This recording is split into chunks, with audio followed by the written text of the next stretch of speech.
예, 우리 인사하는 시간 같습니다. 할렐루야 샬롬하고 서로에게 축복하는 시간 같습니다. 할렐루야 샬롬 샬롬 샬롬 샬롬 샬롬 샬롬. 하나님 사랑합니다. 여러분 주 안에서 사랑합니다. 오늘 사도행 18장 말씀이죠. 28절까지인데 1절에서 10절 중심입니다. 말씀에 붙잡혀서 하는 사람들, keep on speaking, do not be silent. 조용히 하지 말고 입을 열어 말해라 라고 말씀을 하시죠. 이제 아테네에서 어디로 고린도로 옮겨가서 그 고린도를 방문한 바울의 이야기, 18장 전반전에서 중요한 말씀들을 잠깐 봅니다. 하나님의 말씀을 가르친다 11절에 보니까 나타나죠. 1년 6개월 동안 고린도에 머물면서 하나님의 말씀을 가르칩니다. 사도 바울이 가르친 하나님의 말씀의 내용을 잠깐 보면 예수님과 부활, 예수님의 부활에 대해서 17장 18절에 나타나 있습니다. 하나님의 도에 대해서 18장 오늘 본문 26절에 증거됩니다. 그리고 하나님 나라에 관하여 강론하죠. 사도행전 19장 8절에 율법과 선지자들의 글에 대해서 사도행전 14장 14절에 또한 의인과 악인의 부활에 대해서 사도행전 24장 15절에 그리스도 예수 믿는 도를 듣거늘 바울이 의와 절제와 장차 오는 심판에 대한 부분이 24장 24절에서 25절, 그리고 사도행전 28장 23절에는 모세의 율법과 선지자의 말에 대한 내용들이 나타납니다. 이것이 바울이 하나님의 도를 전한 내용들이죠. 말씀을 가르친 부분들이 나타나 있습니다. 주의 도를 배워라 하는 말씀 18장 25절에 아울러가 일찍 주의 도를 배웠다는 것은 하나님을 어떻게 섬겨야 하는가, 즉 하나님의 도를 정확하게 알고 있었고 야훼를 경외하는 자였다는 것이 나타나죠. 야훼 도에 대해서는 아브라함을 선택하신 목적이 분명해야 된다. 창세기 18장 19절에 내가 그로 그 자식과 건속에게 명하여 야훼 도를 지켜 의와 공도로 행하게 하려고, 이렇게 아브라함을 택하신 목적은 바로 이런 부분, 야훼 도를 지키는 거죠. 이스라엘 민족을 구원하신 목적, 사사기 2장 20절에서 22절에 이는 이스라엘이 그들의 조상들이 지킨 것 같이 나 야훼 도를 지켜 행하나 아니하나 그들을 시험하려 합니다. 이렇게 말씀합니다.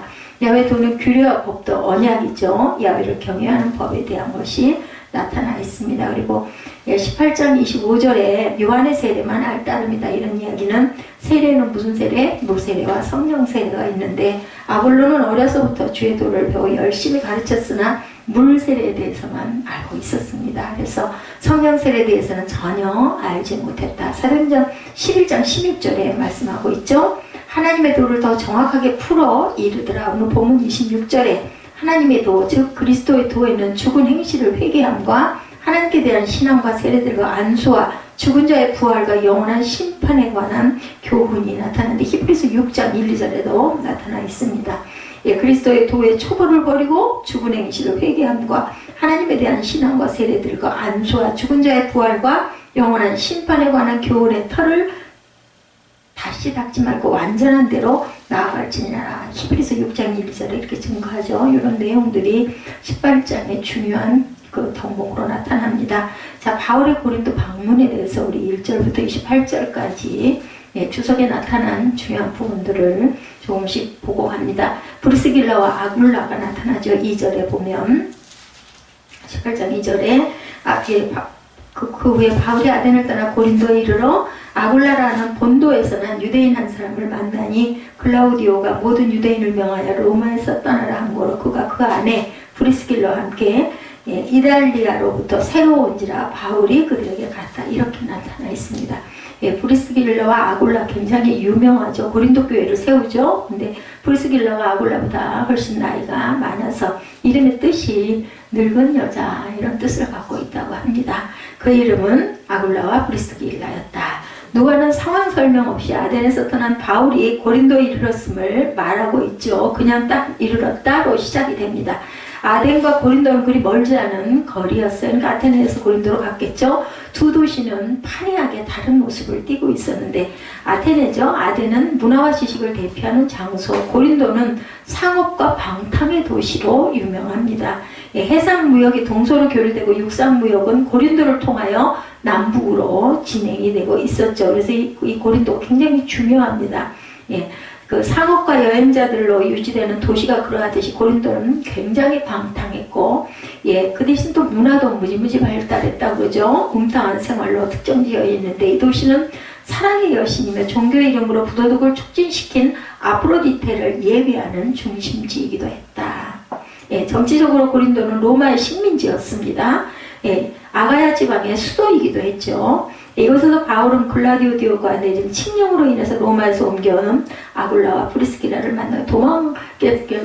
로마에 있지를 못하고 추방을 당해서 간 게 바로 프리스길라와 아굴라가 어디로? 예, 고린도로 갔고, 거기를 또 바울이 옴으로 인하여 만나서 아주 정말 같은 생업을 함께 가졌기 때문에 함께도 있었고, 오랫동안 아굴라와 프리스길라가 이 바울을 섬깁니다.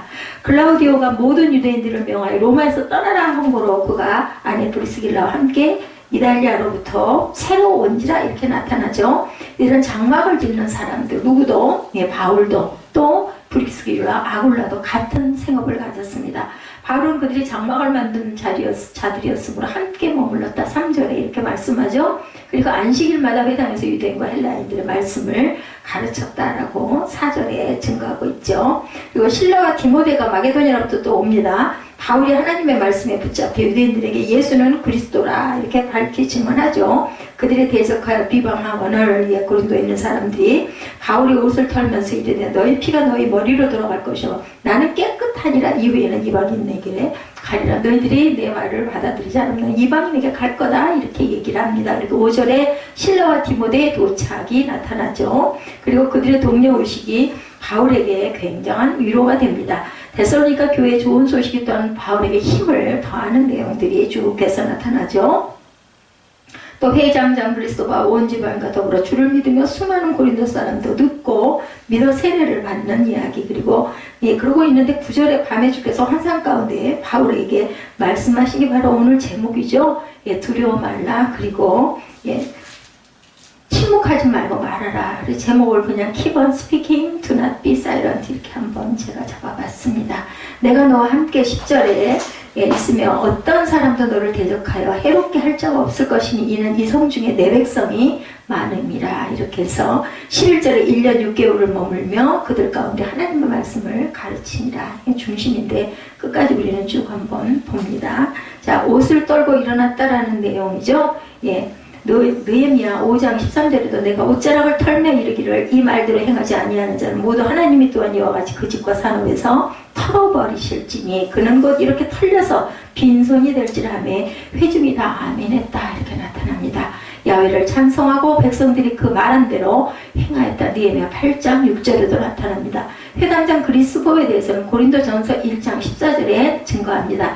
나는 그리스도와 가요 외에 너희 중 아무에게도 내가 세례를 베풀지 아니한 것을 감사한다. 바울이 이렇게 얘기하죠. 그러니까 바울은 그리스도와 가요 이 두 사람에게 세례를 베푼 것이 나타나죠. 회당장입니다. 그리스도는. 그래서 바울이 또 두려워하는 부분이 9절 10절에 바울은 여러 도시에서 계속되는 유대인들의 박해와 핍박으로 인해서 두려워하고 있었습니다. 그래서 이러한 몇 가지 위협적인 환경들로 인해서 주께로부터 환상이 바울에게 나타나죠. 임하죠. 그래서 너는 두려워하지 말라. 그리고 잠잠하지 말고 말하라. 이렇게 말씀을 합니다. 때로는 하나님께서 굉장히 이렇게 힘을 불어넣어 주시죠. 성령께서 우리도 그런 거 느낄 때가 많습니다. 저도 그런 부분을 많이 느낍니다. 사도행전 18장 10절에 내가 너와 함께 있으며 어떤 사람도 너를 대적하여 해롭게 할 자가 없을 것이니 이는 이성 중에 내 백성이 많다. 바울은 주님의 말씀에 순종해서 고린도에서 1년 반 동안 머물면서 하나님 말씀을 가르쳤다. 이 뜻은 하나님께서 힘을 주셔서 고린도에서 1년 6개월 동안을 말씀을 잘 가르칠 수 있었다라는 겁니다. 그러니까 결국은 바울이 하나님의 은혜를 참 엄청 많이 입었다라는 거예요. 은혜를 입기 때문에 증거를 힘차게 할 수가 있겠죠. 환상이 나타납니다. 고린도후서 12장 1절에도 무익하나마 내가 부득불 자랑하노니 주의 환상과 계시를 말하리라 이렇게 증거되죠. 갈라디아서 1장 12절에도 이는 내가 사람에게서 받은 것도 아니요 배운 것도 아니요 오직 예수 그리스도의 계시로 말미암은 것이라. 어떨 때 우리에게 성령의 강력한 계시가 있을 때가 있습니다. 이게 뭐 무슨 저물치들이 맞추는 게 아니라 감동으로 다 와서 그 부분이 확신 있게 올 때는 우리가 정말 눈이 번쩍 뜨이고 힘이 섰죠. 그리고 하나님이 나를 보시고 보호하신다라는 것을 느낄 때는 뭐 돈으로도 뭐 천만금을 줘도 우리가 그것을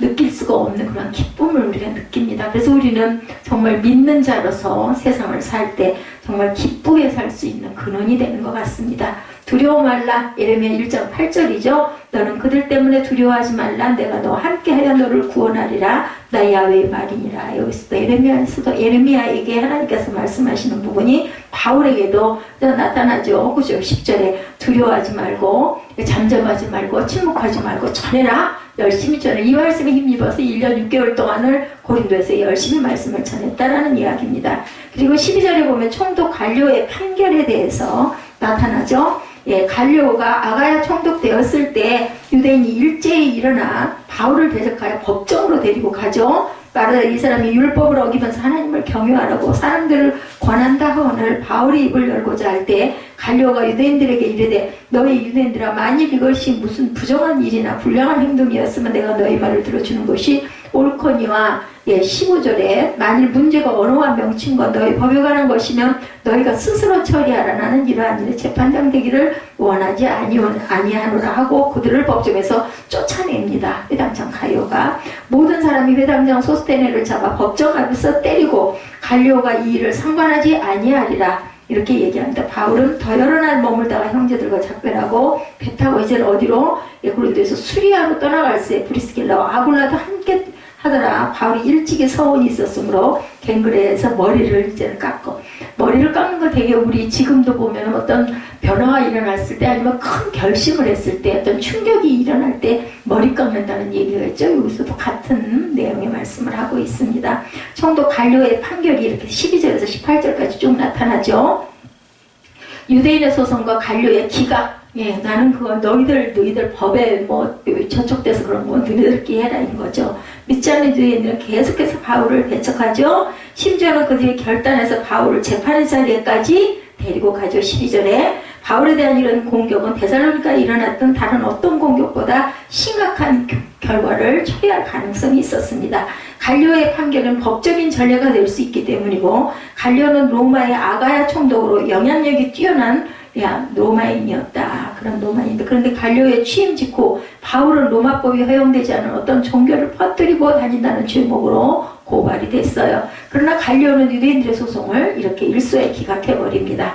이런 문제는 갈료 자신이 처리할 성질이 아니었고 판결을 본인은 내리고 싶은 생각이 없었기 때문으로 보이죠. 갈료는 유대 지도자들이 총독의 법정에서 회당장을 잡아 때리는 것도 상관하지 않았다고 합니다. 예, 무고하다. 베드로전서 3장 16절에 선한 양심을 가지라. 이는 그리스도 안에 있는 너희의 선행을 욕하는 자들로 그 비방하는 일에 부끄러움을 당하게 하려 함이라. 이렇게 증거되어 있죠.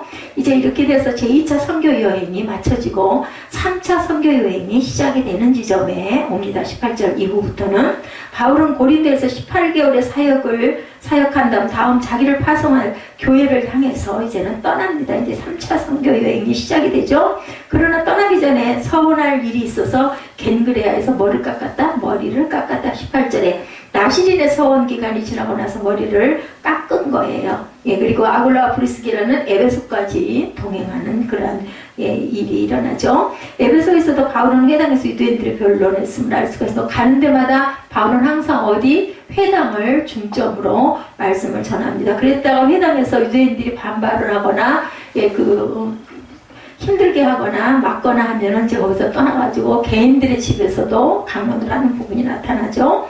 바울은 유월절을 지키기 위해서 예루살렘을 돌려 안디옥으로 간 것으로 보입니다. 이로써 2차 선교 여행이 끝나죠.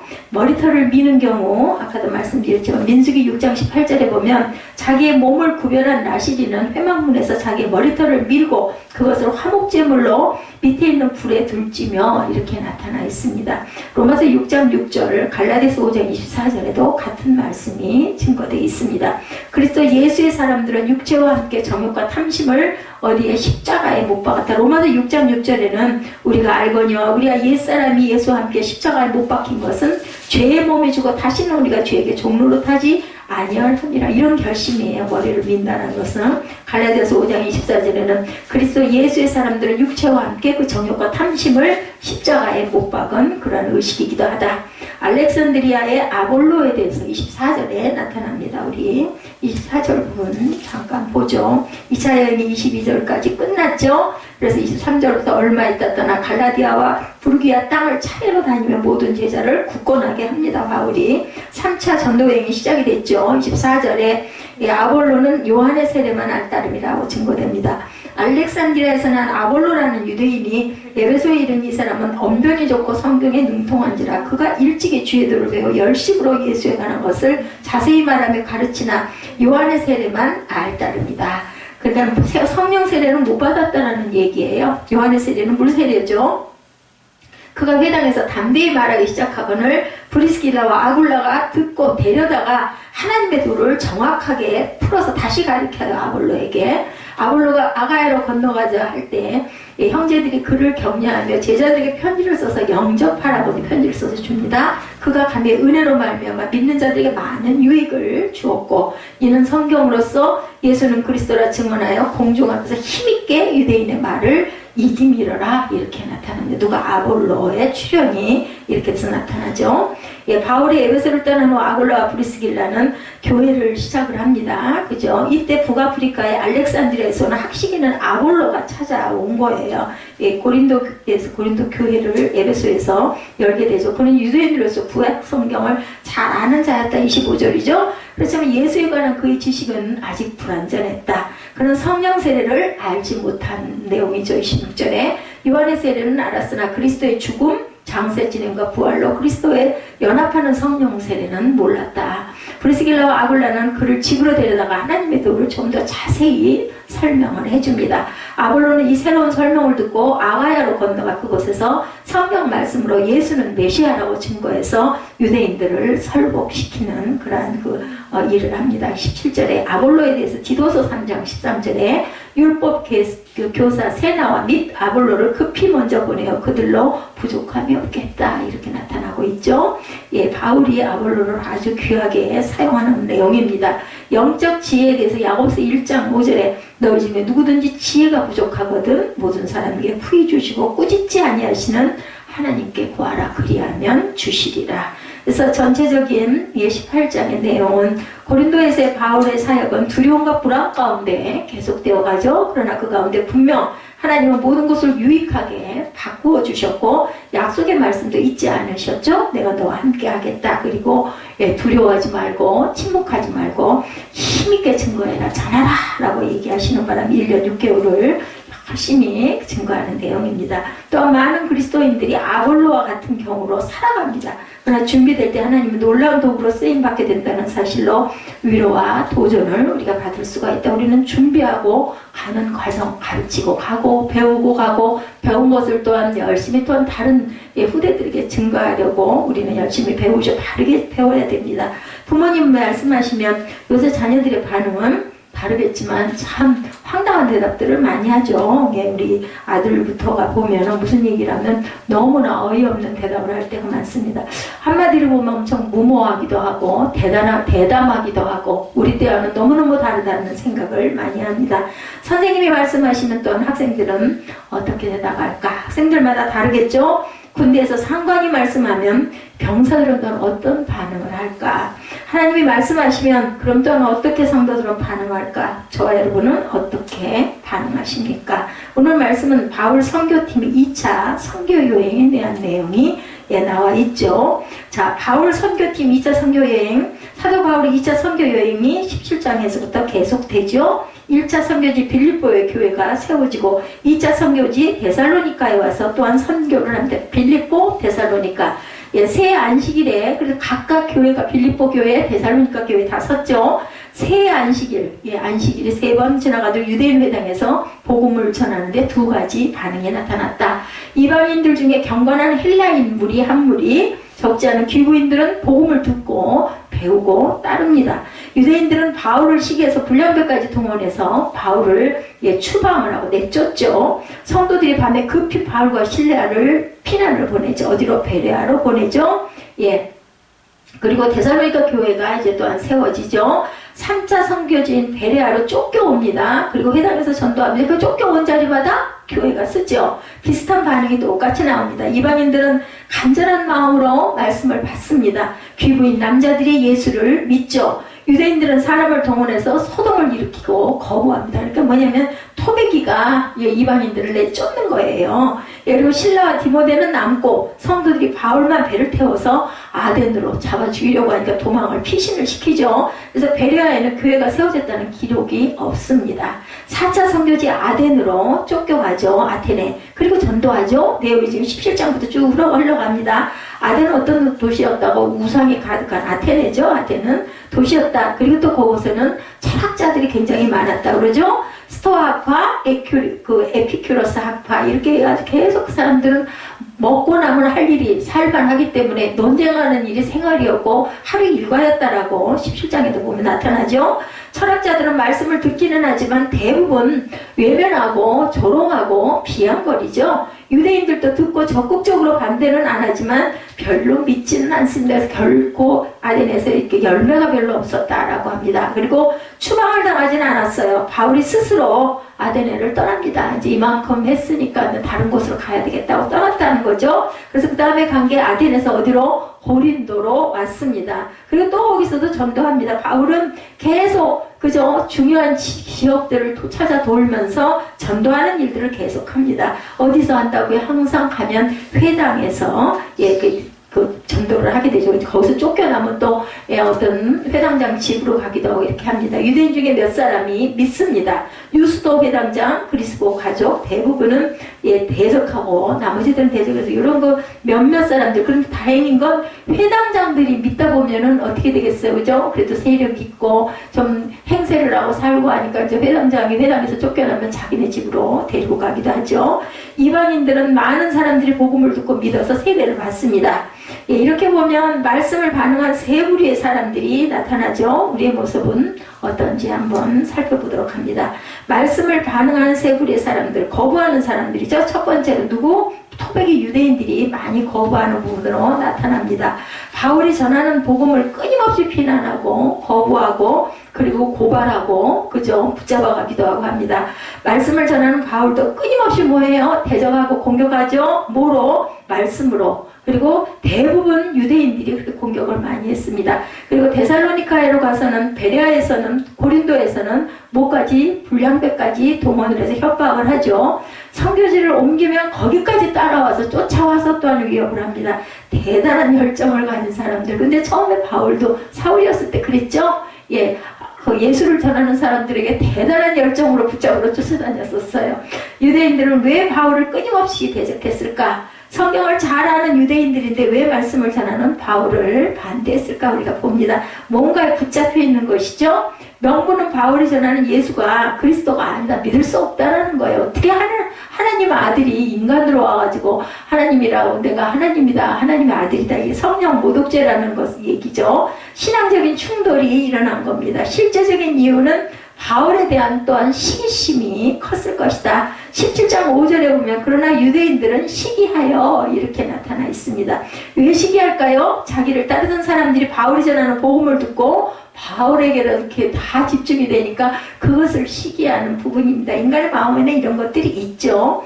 유대인 종교 지도자들이 예수님을 시기했던 이유도 또한 그랬었습니다. 시기심에 붙잡힌 사람은 무슨 일을 합니까? 그 시기의 대상을 그저 어떻게 하면은 곤욕을 치르게 하고 혼이 나게 하고 벌을 줄까만 생각을 합니다. 그래서 그 꼬투리를 잡으려고 열심히 그 틈을 노리죠. 공부만 잘하면 다냐? 기도 많이 하면 다냐? 돈 잘 벌면 다냐? 이런 얘기들을 많이 여러분들 들어보셨을 겁니다. 심해지면 계속 비난하고 모함하죠. 이것은 마귀의 수법입니다. 네가 뭐 그렇기만 하면 다냐? 뭐 그거만 잘하면 다냐? 이 얘기들. 시기심을 품으면 마귀에게 붙잡히죠. 절대로 우리는 시기하지 말아야 됩니다. 내 마음에서 시기가 일어날 땐 이건 사단이 나를 조종하지 이렇게 생각을 하고 비워야 되겠죠. 그런 마음이 있으면 자꾸 우리는 계속 비우고 회개해야 합니다. 아덴의 철학자들은 바울이 전하는 복음에 관심이 있었어요. 듣기는 하되 결국은 거부해요. 무슨 말을 하나 좀 들어보자. 고참 좀 그죠? 조금 특이하네. 좀 들어보자. 어떻게 보면 좀 재밌기도 하네. 그래서 즐기는 거예요. 그리고 나중에는 노골적으로 비아냥거리죠. 말씀보다 내 생각이 본인의 생각들이 더 옳다. 말씀이 옳기는 하지만 말씀보다 더 좋아하는 것은 따로 있다는 거죠. 그걸 포기하면서까지 말씀을 받아들이고 싶지는 않다. 그럴듯하기는 하지만 내가 거기에 이렇게 귀를 많이 기울이고 그걸 믿고 싶지는 않다라는 얘기예요. 그래서 그냥 듣기만 합니다. 그리고 나중에는 거부하죠. 다 듣고 나서. 우리 중에도 유대인처럼 말씀을 거부하는 분들, 믿어지는 은혜, 우리가 꼭 믿어지기를 우리가 항상 기도해주고 축복해야 되겠죠. 아덴 사람들처럼 듣되 거부하는 분, 말씀이 더 좋아지는 은혜가 있어야 할 줄로 믿습니다. 듣기는 듣되 그게 무슨 살아있는 믿음이야. 그게 무슨 우리 삶에 밥을 줘, 옷을 줘 이런 이야기들을 많이 합니다. 말씀을 붙잡는 사람들입니다. 이제 안 믿는 사람들, 두 번째는 말씀을 붙잡는 사람들. 데살로니가에는 경건한 헬라인물이 적지 않은 귀부인들의 말씀을 듣고 뭐가 됐다고 그랬어요? 성도가 됐다고 그랬죠?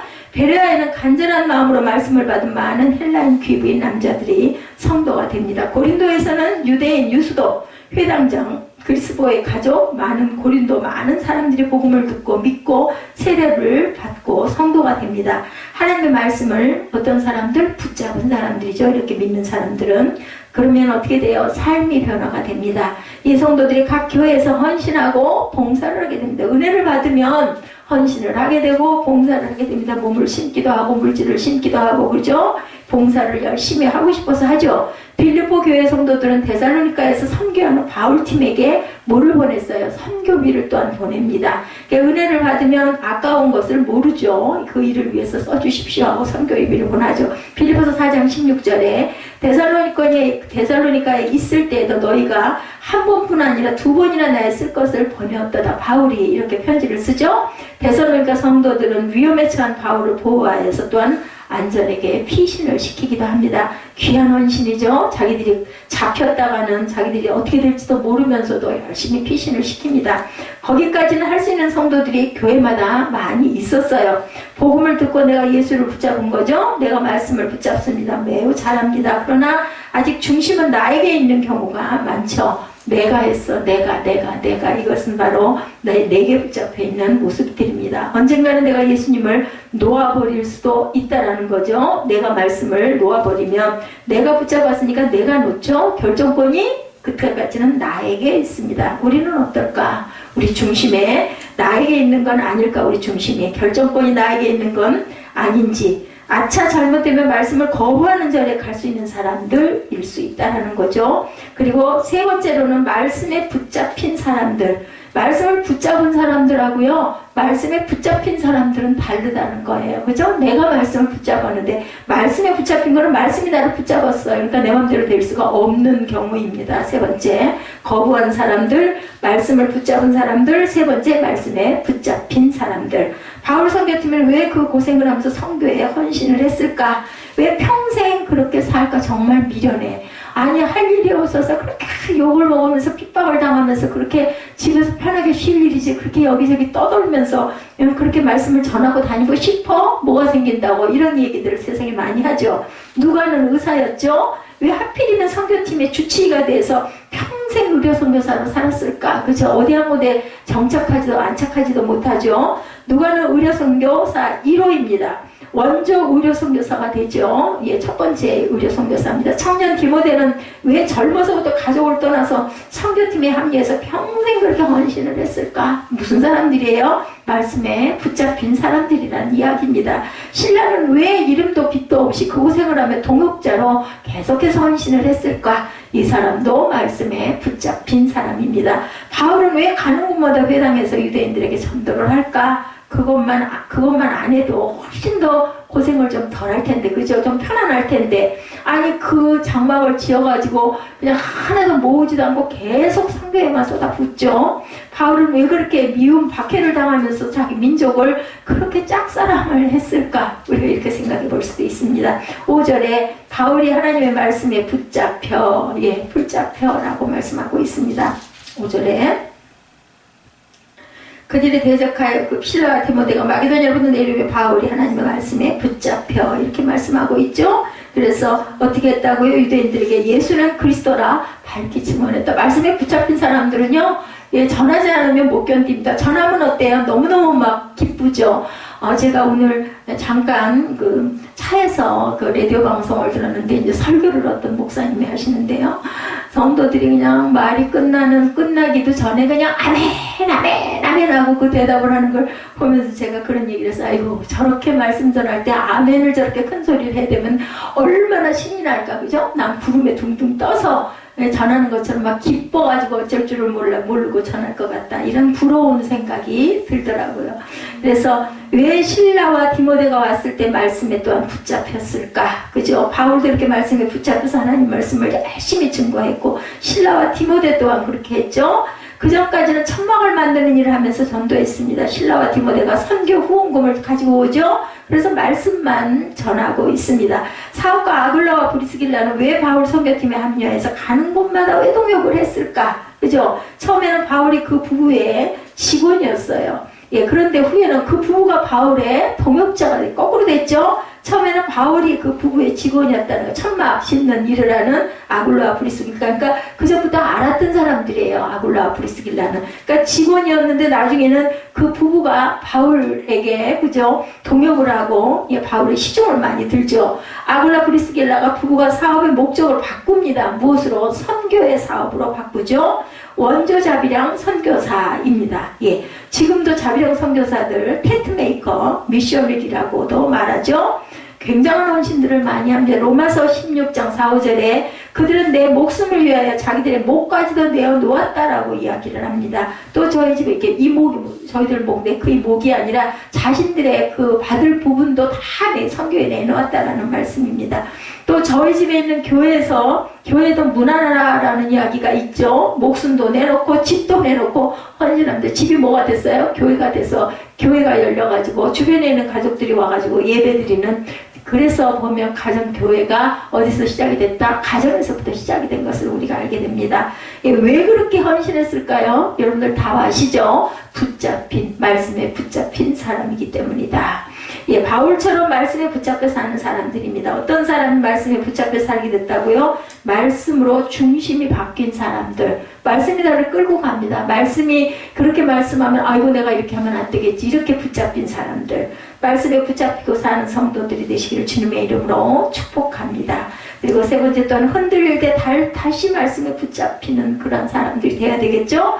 말씀에 붙잡혀 사는 사람도 흔들릴 때가 당연히 있죠? 순간순간 다른 것을 붙잡고 싶은 그런 욕심, 그러한 마음이 들 때가 있습니다. 우리는 항상 뭘 하면서 살아요? 선택을 하면서 살아가기 때문에 바울도 흔들렸습니다. 그걸 보신 주님이 9절에 두려워하지 말며 침묵하지 말고 전하라 이렇게 말씀하죠. 고린도전서 2장 3절에 내가 너희 가운데 거할 때 약하고 두려워하고 힘이 떨어져라. 바울도 이렇게 얘기해요. 바울 사도라도 두려워서 침묵했습니다. 두려움에 사로잡힐 때가 누구에게나 있다. 겁이 나죠? 내게 전도한 분이 두려워서 침묵했다면 나는 어떻게 됐을까? 그죠? 내가 믿음을 가질 수가 없었겠죠? 반대로 내가 두려워서 침묵한다면 그 영혼은 또한 어떻게 될까? 우리가 담대히 증거해야 되겠죠? 제가 오늘도 간증을 막 열심히 하다가 있습니다. 누구를 만나든, 그죠? 그분이 받아들이고, 그죠? 물어보고 궁금해하면 저는 얘기를 하다 보면 그게 그냥 곧 간증이 돼버립니다. 왜 두려움에 사로잡혔을까? 혼자 사역을 해서 거절과 위협에 대한 트라우마가 있어서 이런 부분들도 작용을 하겠죠. 10절에 내가 너와 함께 있음에 어떤 사람도 너를 대적하여 해롭게 할 자가 없을 것이니 이렇게 말씀합니다. 이는 이 성 중에 왜 내 백성이 많음이라 하시더라.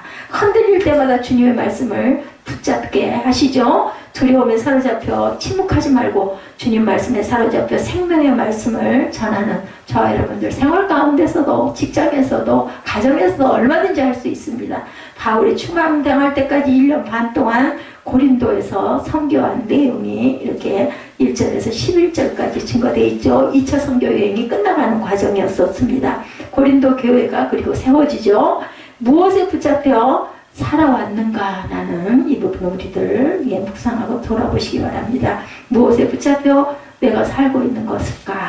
무엇에 붙잡혀 살고 싶으신가? 또한 생각해 보십시다. 말씀을 거부하게 하는 것을 거부하시기를 바랍니다. 나아가서 말씀을 붙잡고 믿고 의지하고 신앙생활을 온전하게 해나가시는 저와 여러분 되시기를 주님의 이름으로 축복합니다.